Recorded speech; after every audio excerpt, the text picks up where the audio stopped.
गुरु ब्रह्मा गुरु विष्णु गुरुर्देवो महेश्वरः गुरु साक्षात् परब्रह्मा तस्मै श्री गुरुवे नमः। तस्मै श्री गुरुवे नमः। तस्मै श्री गुरुवे नमः। ರೇಖಿ ಮಾತೆಗೆ ಧನ್ಯವಾದಗಳು. ಬ್ರಹ್ಮ ವಿಷ್ಣು ಮಹೇಶ್ವರಿಗೆ ಧನ್ಯವಾದಗಳು. ನವ ದುರ್ಗೆಯರಿಗೆ ಧನ್ಯವಾದಗಳು. ನಮ್ಮ ನಿಮ್ಮ ತಂದೆ ತಾಯಿಯರಿಗೆ ಪರಿವಾರದವರಿಗೆ ಧನ್ಯವಾದಗಳು. ಎಲ್ಲ ಕುಲದೇವತೆ ಕುಲದೇವರುಗಳಿಗೆ ಧನ್ಯವಾದಗಳು. ಎಲ್ಲ ಗುರುಗಳಿಗೆ ಸದ್ಗುರುಗಳಿಗೆ ಧನ್ಯವಾದಗಳು. ಬ್ರಹ್ಮಾಂಡದಲ್ಲಿರುವಂತಹ ದಿವ್ಯ ಶಕ್ತಿಗಳಿಗೆ ಹಾಗೂ ನಮ್ಮ ಜೊತೆಯಲ್ಲಿರುವಂತಹ ದಿವ್ಯ ಶಕ್ತಿಗಳಿಗೆ ಧನ್ಯವಾದಗಳು. ಅವರ ಆಶೀರ್ವಾದ ಕರುಣೆ ಕೃಪೆ ಸದಾ ಯಾವಾಗ್ಲೂ ನಮ್ಮೆಲ್ಲರ ಮೇಲೆ ಹೀಗೆ ಇರ್ಲಿ ಅಂತ ಹೇಳಿ ನಾವು ಪ್ರಾರ್ಥನೆಯನ್ನ ಮಾಡ್ಕೊಳ್ಳೋಣ.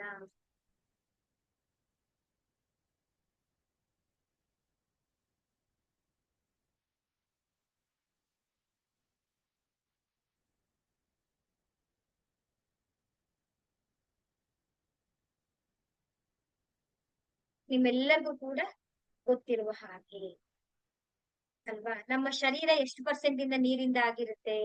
80% ನೀರಿಂದನೇ ಇರೋದು ಅಂತ ಹೇಳಿದ್ರೆ ಬ್ಲಡ್ ಇರೋದು.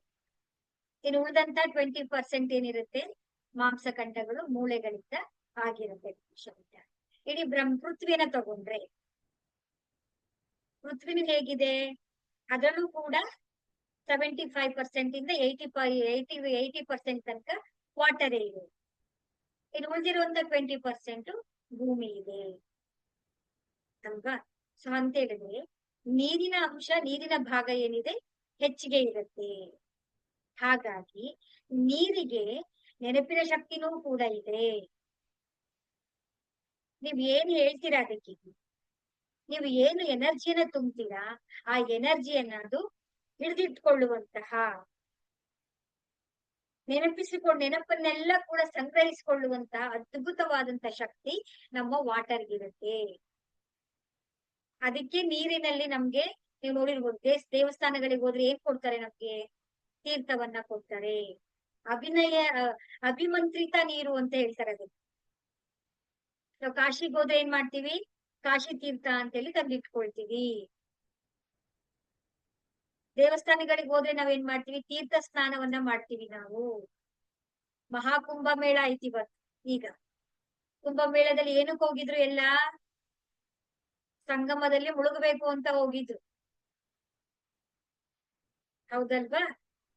ಈಗ್ಲೂ ಕೂಡ ದೇವಸ್ಥಾನದಲ್ಲಿ ತೀರ್ಥಗಳ ಹಾಕೊಂಡ್ರೆ ನಮ್ಗೆಲ್ಲರೂ ಕೂಡ ವಾಸಿ ಆಗತ್ತೆ ನಮ್ ಕಡೆಗೆ, ಹೌದಲ್ವಾ? ಯಾಕೆ ಅಂತ ಹೇಳಿದ್ರೆ ಆ ನೀರು ಏನಿರುತ್ತೆ ಅಲ್ಲಿ ದೇವಸ್ಥಾನದಲ್ಲಿ ಪಾಸಿಟಿವ್ ಅವ್ರು ಮಂತ್ರಗಳನ್ನ ಹೇಳ್ತಾ ಇರ್ತಾರಲ್ವಾ, ಆ ಮಂತ್ರಗಳು ಏನಿರುತ್ತೆ ಅಪಾರವಾದ ಶಕ್ತಿಯನ್ನ ಹೊಂದಿರುತ್ತೆ. ಹಾಗೆ ನೀವು ನೋಡಿರ್ಬೋದು ಋಷಿಗಳ ಕಮಂಡಲದಲ್ಲಿ ಏನಿತ್ತು ಅಲ್ವಾ? ನಮ್ಮ ಋಷಿ ಮುನಿಗಳನ್ನ ಒಂದು ಪಿಕ್ಚರ್ ಅನ್ನ ನೀವು ನೋಡಿದ್ರೆ ಅವ್ರ ಕಮಂಡಲದಲ್ಲಿ ಏನ್ ಇಟ್ಕೊಂಡಿದ್ರು? ನೀರನ್ನ ಅಭಿಮಂತ್ರಿತ ಮಾಡಿ ಇಟ್ಕೊಳ್ತಾ ಇದ್ರು.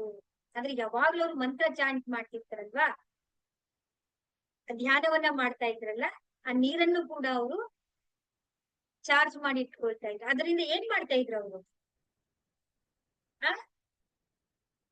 ವರನಾದ್ರೂ ಕೊಡ್ತಾ ಇದ್ರು, ಶಾಪನಾದ್ರೂ ಕೊಡ್ತಾ ಇದ್ರು. ನೋಡಿ ಅದೊಂದು ಸಿಂಬಲ್ ಅಲ್ಲಿ ನಾವು ಅರ್ಥ ಮಾಡ್ಕೊಳ್ಬಹುದು ನೀರಿಗೆ ಎಷ್ಟು ಶಕ್ತಿ ಇದೆ ಅಂತ ಹೇಳಿ. ಕೆಲವೊಮ್ಮೆ ನೀರಿಂದನೂ ಕೂಡ ಏನ್ ಮಾಡ್ತಾ ಇದ್ರು? ಸಂಕಲ್ಪ ತಗೊಳ್ಳೋದು ಯಾವಾಗ ತಗೊಳ್ತೀವಿ ನಾವು? ನೀರಿಂದನೂ ಸಂಕಲ್ಪ ತಗೊಳ್ತೀವಿ ಅಲ್ವಾ? ನೀರನ್ನ ಇಟ್ಟು ನಾವೇನಾದ್ರೂ ಕೊಟ್ವಿ ಅಂತ ಹೇಳಿದ್ರೆ ನೋಡಿ ಒಂದೊಂದು ವಿಷಯದ ಹಿಂದೆನೂ ಕೂಡ ಸೈಂಟಿಫಿಕ್ ರೀಸನ್ ಗಳಿವೆ. ನಮ್ಮ ಋಷಿ ಮುನಿಗಳು ಯಾವ ಯುಗದಲ್ಲೇ ಬರ್ದಿಟ್ಟಿದ್ದಾರೆ ಅನ್ನೋದು ಅದನ್ನ ರಿಸರ್ಚ್ ಮಾಡಿದ್ದಾರೆ ಈಗ ಸೈಂಟಿಸ್ಟ್ಗಳು. ಮುಷ್ರು ಅಂತ ಹೇಳಿ ಒಬ್ರು ಸೈಂಟಿಸ್ಟ್ ಇದೆ, ಗೂಗಲ್ ಹೋಗಿ ಸರ್ಚ್ ಮಾಡ್ಬೋದು. ಅಷ್ಟೇ ರಿಸರ್ಚ್ ಮಾಡಿ ಅದ್ರ ಫೋಟೋಸ್ ಗಳೆಲ್ಲ ತೆಗ್ದಿಟ್ಟಿದ್ದಾರೆ ಇವಾಗ. ನೀರನ್ನ ನಾನಿನ್ನ ಪ್ರೀತಿಸ್ತೀನಿ ಅಂತ ಹೇಳಿದ್ರೆ ನೀರು ಯಾವ ರೀತಿ ಚೇಂಜಸ್ ಆಗುತ್ತೆ, ಮಂತ್ರ ಹೇಳಿದ್ರೆ ನೀರು ಯಾವ ರೀತಿ ಚೇಂಜಸ್ ಆಗುತ್ತೆ, ಮಂತ್ರಕ್ಕೆ ನಾನು ನಾನಿನ್ನ ಪ್ರೀತಿಸಲ್ಲ, I hate you, I hate you, I hate you ಅಂತ ಹೇಳಿದ್ರೆ ಆ ನೀರಿನಲ್ಲಿರುವಂತ ಮಾಲಿಕ್ಯೂಲ್ಸ್, ಧಾತುಗಳು, ಅಣುಗಳು ಹೇಗೆ ಅದು ಚೇಂಜಸ್ ಆಗುತ್ತೆ ಅಂತ ಹೇಳಿ ರಿಸರ್ಚ್ ಮಾಡಿದ್ದಾರೆ ಅದನ್ನ. ನೋಡಿ, ರಿಸರ್ಚ್ ಮಾಡೋಕ್ಕಿಂತ ಮುಂಚೆನೆ ನಮ್ಮ ಋಷಿ ಮುನಿಗಳು ಅದನ್ನ ನಮ್ಗೆ ತಿಳಿಸ್ಕೊಟ್ಬಿಟ್ಟಿದ್ದಾರೆ. ಅದಕ್ಕೆ ನೀರಲ್ಲೇ ನಾವು ನಮ್ಮ ಸಂಕಲ್ಪಗಳನ್ನ ನಾವು ಏನ್ ಅನ್ಕೊಳ್ತೀವೋ ಅದನ್ನ ನಾವು ಸಿದ್ಧಿ ಮಾಡ್ಕೊಳ್ಬೋದು. ಆ ನೀರಿಗೆ ಅಷ್ಟು ಅದ್ಭುತವಾದಂತ ಅನಂತವಾದಂತ ಶಕ್ತಿ ಅದಕ್ಕಿರುತ್ತೆ. ನಾವು ಏನನ್ನಾದ್ರೂ ಕೂಡ ನಾವು ಪಡ್ಕೊಳ್ಳುವಂತ ಕೆಪಾಸಿಟಿ ನೀರಿಗಿರುತ್ತೆ. ಆ ನೀರನ್ನ ನಾವು ಯಾವ ರೀತಿ ಚಾರ್ಜ್ ಮಾಡೋದು ಅಂತೇಳಿ ನಾವು ನೋಡ್ಕೊಳ್ಳೋಣ. ಸಿಂಪಲ್ ಆಗಿ ನಾನು ನಿಮ್ಗೆ ಹೇಳ್ಬಿಟ್ಟಿದ್ದೀನಿ. ನಾನು ಸುತ್ತಿ ಬಳಸಿ ಹಾಗೆ ಹೀಗೆ ಸೈಂಟಿಫಿಕಲ್ ಎಲ್ಲ ನಾನು ನಿಮ್ಗೆ ಎಕ್ಸ್ಪ್ಲೇನ್ ಮಾಡ್ತಾ ಇಲ್ಲ. ನೀರಿಗೆ ಅದ್ಭುತವಾದ ಶಕ್ತಿ ಇದೆ ಅಷ್ಟೇ. ಆ ನೀರ್ ನೋಡಿ, ಮನೆಯಲ್ಲಿ ನೀರಿದ್ದಾಗ ಒಬ್ಬೊಬ್ಬರ ಆಲೋಚನೆಗಳು, ವಿಚಾರಗಳು ಚೇಂಜಸ್ ಆಗಿರುತ್ತಲ್ಲ. ಅದಕ್ಕೆ ಅವಾಗ ಏನ್ ಮಾಡ್ತೇವೆ, ನೀರನ್ನ ತಾಮ್ರದ ಅಂಡೆನಲ್ಲಿ ಯಾವಾಗ್ಲೂ ನೀರನ್ನ ಮುಚ್ಚಿ ಕ್ಲೋಸ್ ಮಾಡಿ, ಲಿಡ್ ಅನ್ನ ಕ್ಲೋಸ್ ಮಾಡಿ ಇಡ್ತಾ ಇದ್ವಿ. ನೀರು ಏನ್ ಮಾಡುತ್ತೆ ಹೇಳಿ, ಹರ್ಕೊಂಡ್ ಬರುತ್ತೆ ಅದು ನದಿಯಿಂದ, ಹಳ್ಳದಿಂದ, ಟ್ಯಾಂಕ್ ಹೋಗಿ, ಟ್ಯಾಂಕ್ ಇಂದ ಪೈಪ್ ಮುಖಾಂತರ ನಮ್ಮ ಮನೆಗೆ ಬಂದು, ನಮ್ಮ ಮನೆಯಿಂದ ನಾವು ಅದನ್ನ ಎಲ್ಲೋ ಶೇಖರಣೆ ಮಾಡಿಕೊಂಡು, ನಮ್ಮ ಮನೆಯಲ್ಲಿರುವಂತ ಎನರ್ಜಿ ಹೇಗಿರುತ್ತೆ, ಆ ಎನರ್ಜಿಯಿಂದನೂ ನಮ್ಗೇನಾಗತ್ತೆ, ನಮ್ಮ ಆಲೋಚನೆ, ವಿಚಾರಗಳು ಕೂಡ ಬದಲಾವಣೆ ಆಗೋ ಚಾನ್ಸಸ್ಗಳು ಇರುತ್ತೆ. ಅದಕ್ಕೋಸ್ಕರನೇ ದುಃಖದವರ ಮನೆಯಲ್ಲಿ ಅಥವಾ ಸಾವಾಗಿರುವಂತ ಮನೆಯಲ್ಲಿ, ಯಾಕೆ ಹೇಳಿ, ಅವ್ರು ದುಃಖದಲ್ಲಿ ಇರ್ತಾರೆ, ಅಲ್ಲಿ ನೋವಿರುತ್ತೆ, ಅಲ್ಲಿ ಅವರ ಮನಸ್ಥಿತಿಗಳೆಲ್ಲ ಹಾಗೆ ಇರುತ್ತೆ ಅಲ್ವಾ. ನೋವಿರೋರ್ ಮನೆಯಲ್ಲಿ ಅದಕ್ಕೆ ನಾವು ನೀರ್ ಕುಡಿತೀವಾ? ನೋಡಿ ಎಷ್ಟು ಅಂದ್ರೆ ಒಂದೊಂದು ಆಚಾರದ ಹಿಂದೆ ಎಷ್ಟು ಸೈಂಟಿಫಿಕ್ ರೀಸನ್ ಇರುತ್ತೆ ಅಂತ ಹೇಳಿ. ಯಾಕಂದ್ರೆ ಅವರೇ ದುಃಖದಲ್ಲಿ ಇರ್ತಾರೆ, ಆ ಎನ್ವೈರನ್ಮೆಂಟ್ ದುಃಖದ ವಾತಾವರಣ ಇರುತ್ತೆ. ಹಾಗಾಗಿ ಅದನ್ನ ನಾವೇನ್ ಅನ್ಕೊಂಡ್ಬಿಟ್ವಿ, ಗೂಢಾಚಾರ ತಿಳ್ಕೊಂಡ್ಬಿಟ್ವಿ. ಓ, ಸಾವಿನ ಮನೆ ಸೂತ್ಕ, ಅವ್ರ ಮನೆಗೆ ಹೋಗ್ಬಾರ್ದು, ಅವ್ರನ್ನ ಟಚ್ ಮಾಡ್ಬಾರ್ದು, ಆ ನೀರ್ ಕುಡಿಬಾರ್ದು, ಒಂಥರ ಅನ್ಟಚಬಲ್ ತರ ಟ್ರೀಟ್ ಮಾಡಕ್ ಶುರು ಮಾಡ್ಬಿಟ್ಟಿದ್ವಿ. ಆದ್ರೆ ಇರೋ ರೀಸನ್ನೇ ಬೇರೆ. ಒಂದು ಜನರೇಷನ್ಸ್ ಗ್ಯಾಪ್ ಗಳಿಂದಾಗಿ ಅದರ ಅರ್ಥನೇ ನಾವು ಬದಲಾಯಿಸ್ಕೊಂಡ್ಬಿಟ್ಟಿದ್ವಿ. ಸರಿ, ಆಯ್ತು. ಹಾಗಾದ್ರೆ ಈಗ ನಾವು ಆ ನೀರಲ್ಲಿರುವಂತ ಅದ್ಭುತ ಶಕ್ತಿ ಏನು ಅಂತ ನಾವು ತಿಳ್ಕೊಂಡ್ವಿ. ಅದರಿಂದ ನಮ್ಮ ಸಂಕಲ್ಪಗಳನ್ನ ನಾವು ಹೇಗೆ ಸಿದ್ಧಿ ಮಾಡ್ಕೊಳ್ಬೇಕು ಅಂತ ಹೇಳಿದ್ರೆ, ಮೊದಲನೇದಾಗಿ ನೀವು ನೀರನ್ನ ತಗೊಳ್ಳಿ. ಆ ನೀರನ್ನ ನೀವು ಟೇಸ್ಟ್ ಮಾಡ್ತೀವಿ, ಅದು ಯಾವ ರುಚಿಯಲ್ಲಿದೆ ಅಂತೇಳಿ ನೀವು ನೋಡ್ಕೊಳ್ಬೇಕು. ಫಸ್ಟ್ ಗಮನ ಇಟ್ಟು ತುಂಬಾ ಸೂಕ್ಷ್ಮವಾಗಿ ನೀವು ಅದನ್ನ, ಆ ರುಚಿನ ನೀವು ನೆನ್ಪಿಟ್ಕೋಬೇಕಾಗತ್ತೆ. ಅದನ್ನ ಚಾರ್ಜ್ ಮಾಡಾದ್ಮೇಲೆ ಅದ್ರ ಟೇಸ್ಟ್ ಏನಾಗಿರುತ್ತೆ ಅಂತ ಹೇಳಿ ನಿಮ್ಗೆ ಗೊತ್ತಾಗುತ್ತೆ. ಎಲ್ಲರೂ ವಿಡಿಯೋಸ್ ಆನ್ ಮಾಡ್ಕೊಳ್ಳಿ. ಆ ಟೇಸ್ಟ್ ಅನ್ನ ನೀವು ಒಂದ್ಸಲ ನೀರ್ ಕುಡಿಬೇಕು. ನೀವು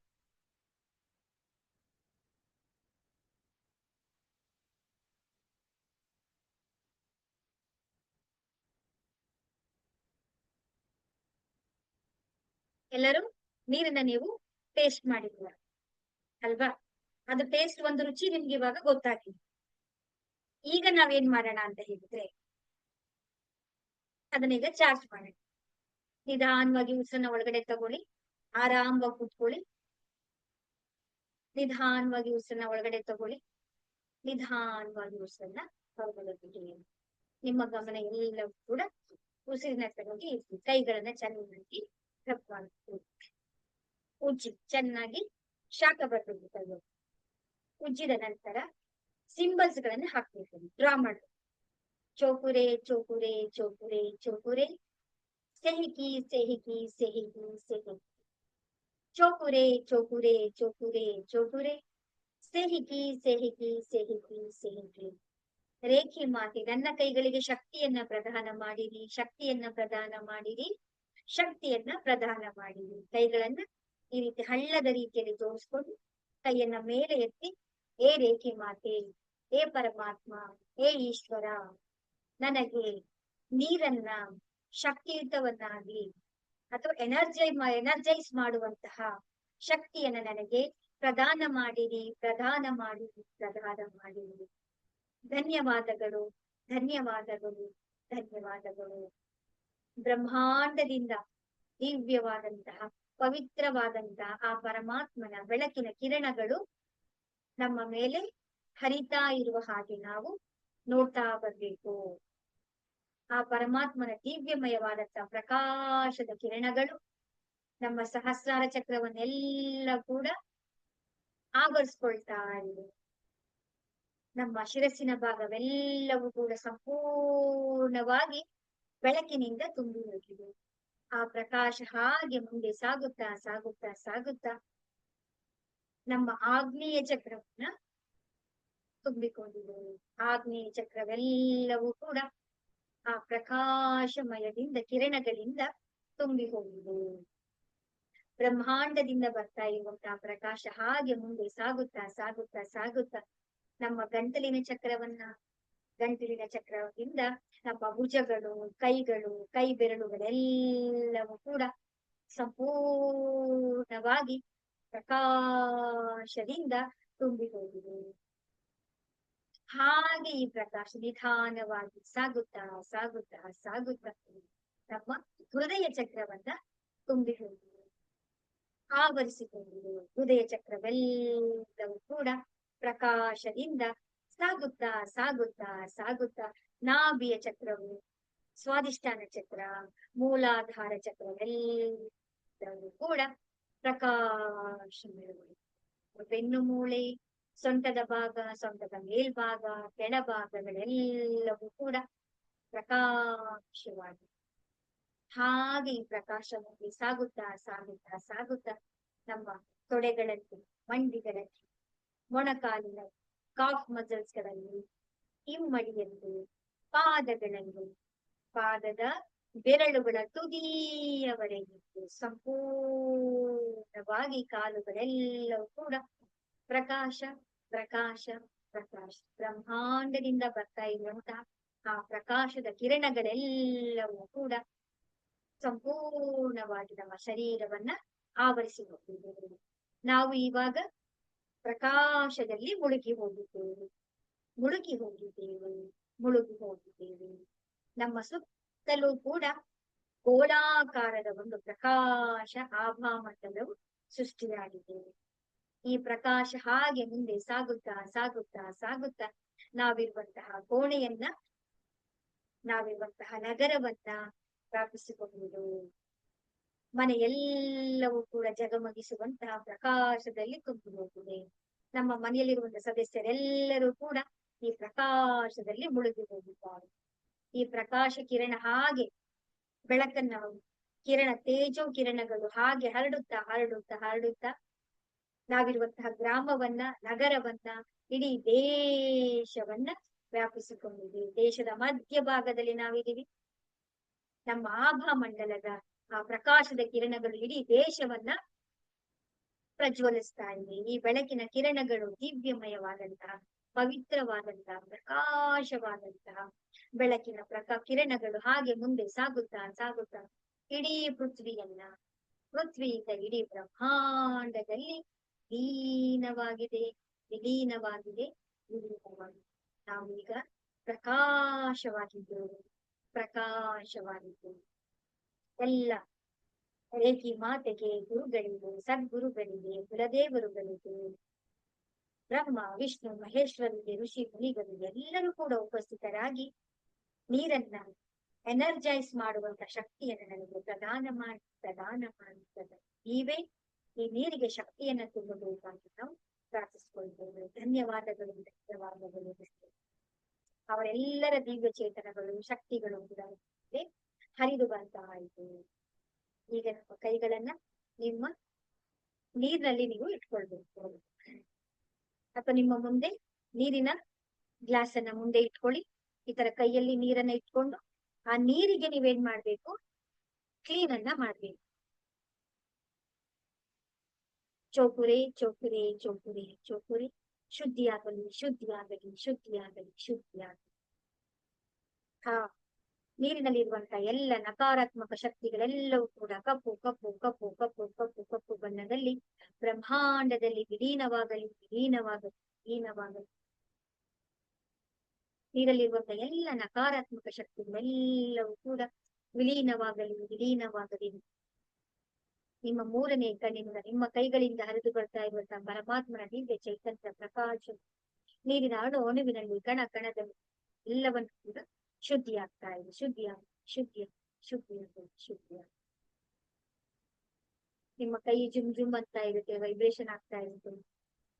ನೀರಲ್ಲಿರುವಂತ ಎಲ್ಲ ನಕಾರಾತ್ಮಕ ಶಕ್ತಿ ಎಲ್ಲವೂ ಕೂಡ ವಿಲೀನ ಬ್ರಹ್ಮಾಂಡದಲ್ಲಿ ಹೋಗಿ ವಿಲೀನ ಕಪ್ಪು ಹೊಗೆಯಲ್ಲಿ.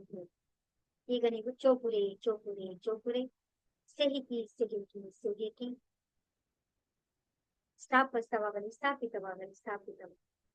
ಗುಲಾಬಿ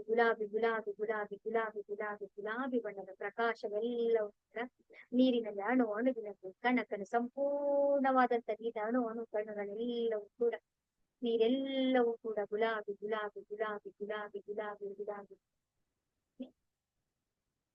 ತುಂಬಿ ಹೋಗ್ತಾ ಇದೆ. ಈ ನೀರು ಅಮೃತವಾಗಿದೆ, ನೀರು ಸಂಜೀವಿನಿಯಾಗಿದೆ, ಈ ನೀರು ದಿವ್ಯ ಔಷಧವಾಗಿದೆ. ನಾನು ಕುಡಿಯುವಂತಹ ನೀರು ಅಮೃತವಾಗಿದೆ, ಸಂಜೀವಿನಿಯಾಗಿದೆ, ದಿವ್ಯ ಔಷಧವಾಗಿದೆ. ನೀರೆಲ್ಲವೂ ಕೂಡ ಪರಮಾತ್ಮನ ದಿವ್ಯ ಚೈತನ್ಯದಿಂದ ತುಂಬಿದೆ.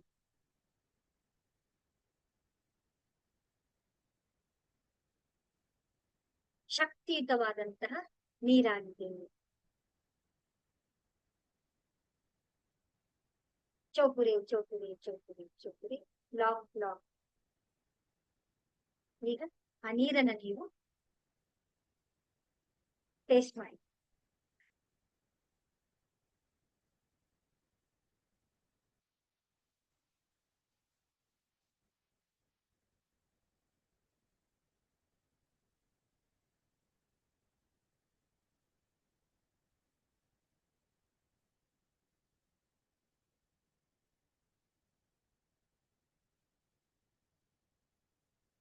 ನಿಮ್ಮ ಎಕ್ಸ್ಪೀರಿಯನ್ಸ್ ಹೇಳ್ಬೇಕು.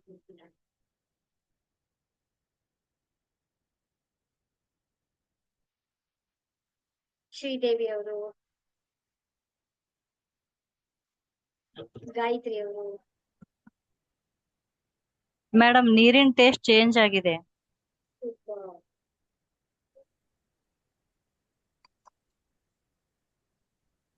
ಚೇಂಜ್ ಆಗಿದೆ. ಸಂಧ್ಯಾ ಅವ್ರು ಹೇಗಿದ್ದ ಅನ್ಕೊಳ್ತೇನೆ. ವಿನುತಾ ಏನು ಗೊತ್ತಾಗ್ತಿಲ್ಲ ಮೇಡಮ್, ಏನ್ ಫೀಲ್ ಆಗ್ತಿಲ್ಲ. ಗೊತ್ತಾಗ್ಲಿಲ್ವಾ? ಇಲ್ಲ ಮೇಡಮ್. ಸ್ವೀಟ್ ಆಗಿದೆ ಮೇಡಮ್ ನೀರು. ನೀರು ಸ್ವೀಟ್ ಆಗಿದೆ. ಹೌದು, ನೀರು ಸ್ವೀಟ್ ಆಗ್ಬಿಡುತ್ತೆ. ಹೌದು, ಆ ಸ್ವೀಟ್ನೆಸ್ ಚೇಂಜಸ್ ಆಗ್ಬಿಡುತ್ತೆ. ನೀರಿನಲ್ಲಿರುವಂತ ಒಂದು ನೀವು ಬದಲಾಗ್ಬಿಡುತ್ತೆ ಅದು. ನನಗೆ ಸ್ವಲ್ಪ ಹಾರ್ಟ್ ತರ ಫೀಲ್. ಸುಮಾ ಅವರಿಗೆ ನನಗೆ ಸ್ವಲ್ಪ ಫಸ್ಟ್ ಮೊದ್ಲು ಕುಡ್ದಾಗ ಸ್ವಲ್ಪ ಕೋಲ್ಡ್ ಇದೆ ಅಂತ ಫೀಲ್ ಆಯ್ತು. ಆಮೇಲೆ ಎಲ್ಲ ಮಾಡಿ ಕುಡ್ದಾಗ ಸ್ವಲ್ಪ ಬಿಸಿ ಇದೆ ಅನ್ನೋ ತರ ಫೀಲ್ ಆಗ್ತಾ ಇತ್ತು. ಆಗುತ್ತೆ, ಚೇಂಜಸ್ ಆಗುತ್ತೆ. ಏನಾದ್ರೂ ಒಂದು ಪರಿವರ್ತನೆ ಬದಲಾವಣೆ ಆಗ್ಲೇಬೇಕು. ಹಾಗೆ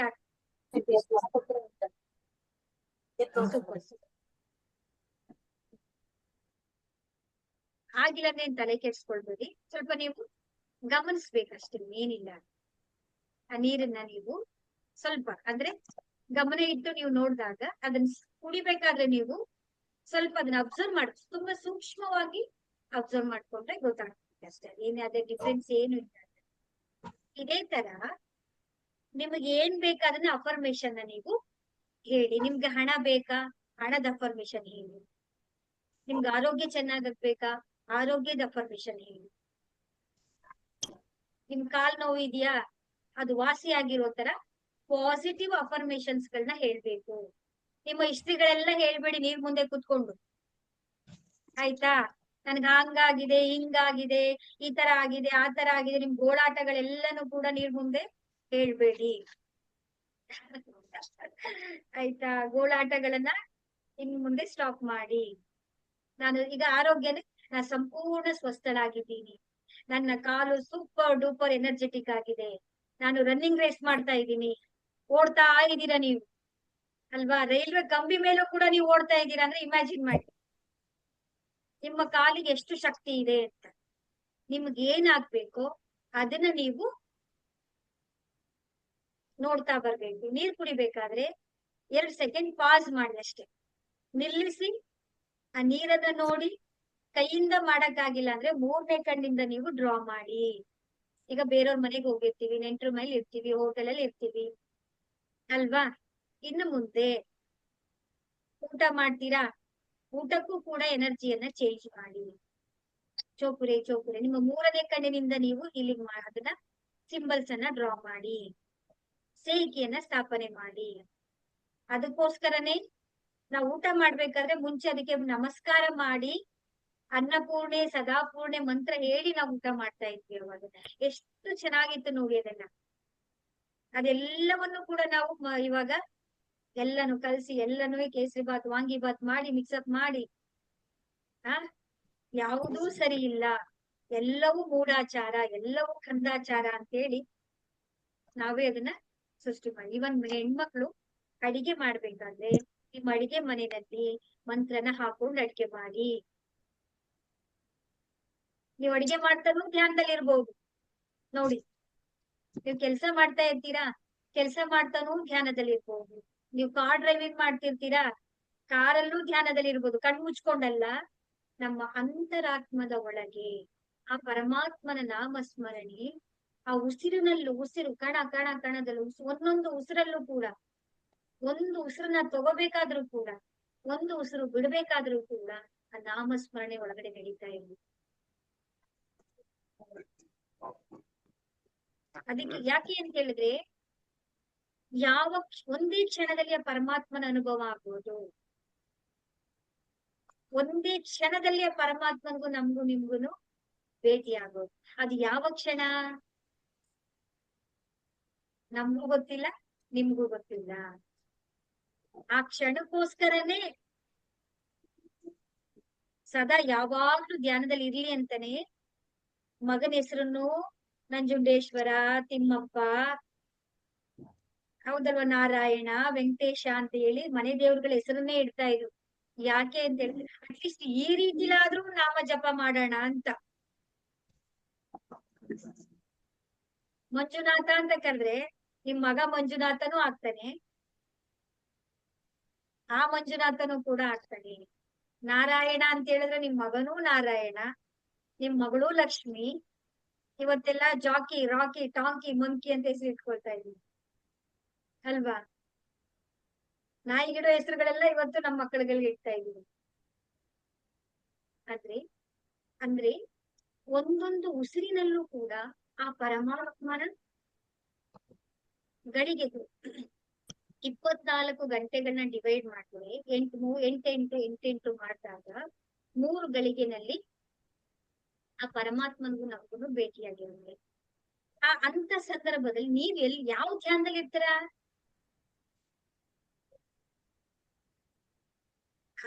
ನಾವ್ ನಮ್ ಗಮನ ಎಲ್ಲಿರುತ್ತೋ ಈ ಪರಮಾತ್ಮನ ನೋಡೋದಿಕ್ಕೆ, ನಮ್ ಕೈಲಿ ಭೇಟಿ ಮಾಡೋದಿಕ್ಕೆ ಅದಕ್ಕೇನೆ ಸಮಯ. ಒಂದೊಂದು ಉಸಿರಿನಲ್ಲೂ ಒಂದು ಯಾವ ಸಮಯದಲ್ಲಿ, ಅದಕ್ಕೆ ಹೇಳೋದು ಹಿರಿಯರೆಲ್ಲ 24 ಗಂಟೆನೂ ಧ್ಯಾನದಲ್ಲಿ.